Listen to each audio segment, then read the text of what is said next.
Hi guys, I'm Saumya and I'm back again with another video. I hope you're all well and safe. So I make a lot of bookish content on this channel. So if you are a book lover and a reader, then do hit that subscribe button and don't forget to click on the bell icon. So this is a book haul video and this is the first and the only book haul on my channel in 2021. I'm not going to lie, 2021 has been a very challenging year for me and I am kind of relieved that it is almost coming to a close. It's just like 40-45 days left, and with all the challenges that this year threw at me, I'm kind of proud of myself that I have made it so far this year, and I want to give myself a pat on the back. And this video is kind of a way of doing that because I kind of spoiled myself by buying all these books that I'm going to show you in today's video from Amazon, and I really wanted to get my hands on them and I'm excited to read them, and I got 10 books. And let's begin the book haul. The first book is First Person Singular by Haruki Murakami. So this is a collection of 8 short stories, and this is going to be the 4th short story collection that I will be reading by him, because prior to this I have read Blind Willow, Sleeping Woman, Men Without Women and Desire by him, and on the whole this is going to be my 9th or 10th title by him.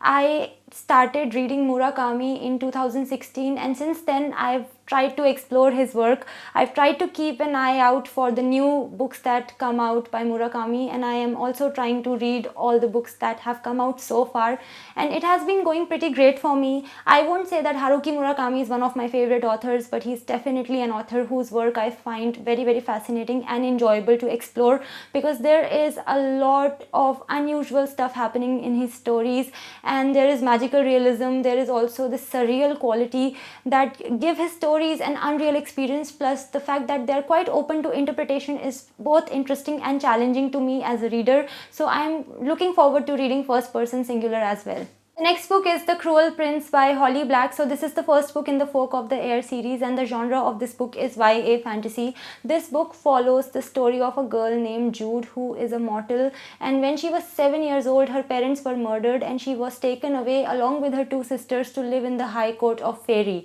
Now the reason that I got my hands on this book is because I've known about this since 2018, and what really appeals to me about this book is from the blurb, that is that it's a story about Jude, who is an outcast, because all the inhabitants of Fairy for the most part despise humans, and Jude is a human being and she's desperately trying to belong there. That's what I have been able to pick up from the blurb. Apart from that, the story also has the themes of betrayal and a lot of danger, so of course that is there as well. But I really like reading stories that focus on outcasts, people who are trying to fight against the odds, and that's my main reason for wanting to read this book, and let's see how I like it. Next book is Newcomer by Kigo Higashino, and if I am saying his name wrong then I sincerely apologize. So this is a murder mystery taking place in Tokyo.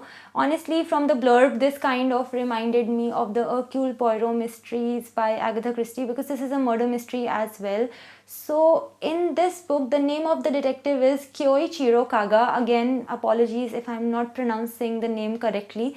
So anyway, he has to investigate the murder of a woman, and as he unravels more and more details of this murder, he realizes that everybody around that area where this murder was committed has a possible motive for murder, and the possible clue for why she was murdered lies in her past and also in the last few days when she was alive. So that's the premise of the story. So basically the reason for getting my hands on this book is that I just wanted to read a murder mystery taking place in Japan, and that's why I got it.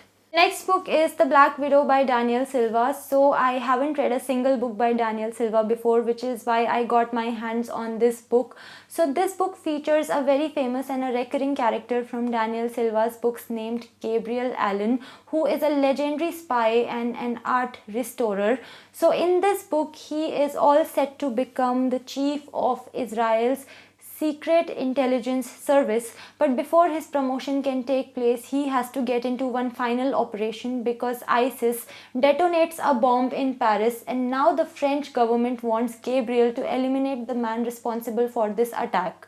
So Gabriel sends an agent in the world's most dangerous terrorist organization. She is a young and a brave doctor who has to pose as an ISIS recruit, and the genre of this book is thriller, as you can guess. The reason I got my hands on this one was because the blurb of this book sounded very, very exciting to me, and I can't wait to start reading it. The next book is Percy Jackson and the Lightning Thief by Rick Riordan. So this is the first book in the Percy Jackson series, and it is based on Greek mythology. So I had been meaning to read the Percy Jackson books for the longest time ever, and it feels great to finally have the first book with me, because that's definitely a start. So Percy Jackson is a dyslexic 12-year-old with ADHD, and he discovers that he is the son of a Greek god and that he is a demigod himself, and then he is sent to Camp Half-Blood. That's all I know about this series, and I am quite excited to dive into it. But I have to be honest, initially I was considering whether I should get this book or not, because the protagonist is a 12-year-old kid and I wasn't sure if I should be reading this book. Then I thought to myself that what the hell, why should I put my reading experience in a box like that? Besides, I have heard such great and glorious reviews of this series that I really want to read it, and that's why I got my hands on it.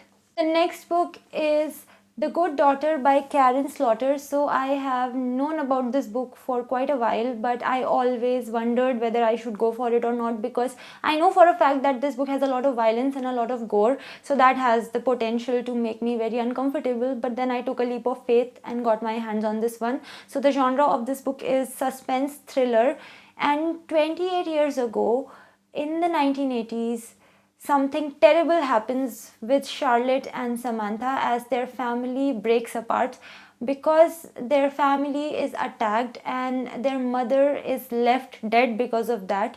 And both of these sisters are driven apart because of that incident. And also, they are the daughters of a man named Rusty Gwynn, who is a notorious defense attorney because he takes on the cases of people who commit despicable crimes. 28 years later, Charlotte also becomes an attorney, and something terrible happens again. And this time, Charlotte witnesses it, and it basically brings back the memories of the traumatic experience that happened almost 30 years ago. That's the premise of this story. So I'm going to talk about the next two books together because they are a part of a duology, and I have been meaning to read this duology for quite some time. So I'm finally happy that I own both the books now. So the first book is Strange the Dreamer, and the second one is Muse of Nightmares, both by Lenny Taylor, of course. So this is a story about Leslie Strange, who is a librarian and who has been obsessed with the lost city of Veep since the age of 5, and he finally gets the opportunity to go and explore it. But he has to be bold enough to make that choice, and a lot of secrets and adventures await him. So that's what the story is about. The entire vibe of the story is very dreamy and whimsical, which is what I find to be very appealing about it. So the last two books are both by Enid Blyton. The first one is The Mystery of the Missing Man, which is a mystery novel, and the next one is The Circus Collection, which is a collection of circus stories, both by Enid Blyton. I didn't get these books for myself. I got them to gift to someone because I really want to promote the habit of reading in children. And as a child, Enid Blyton's books were a huge part of my experience as a reader, and I feel everybody who begins reading at a young age always reads a lot of Enid Blyton books. That's just how it is. So that's it. That was my first and the only book haul of 2021, and I'm pretty excited to read all the titles that I got my hands on finally. I hope you liked this video. If you want to connect with me on my social media, the links are in the description. I will see you in my next video. Till then, bye bye, take care and stay safe.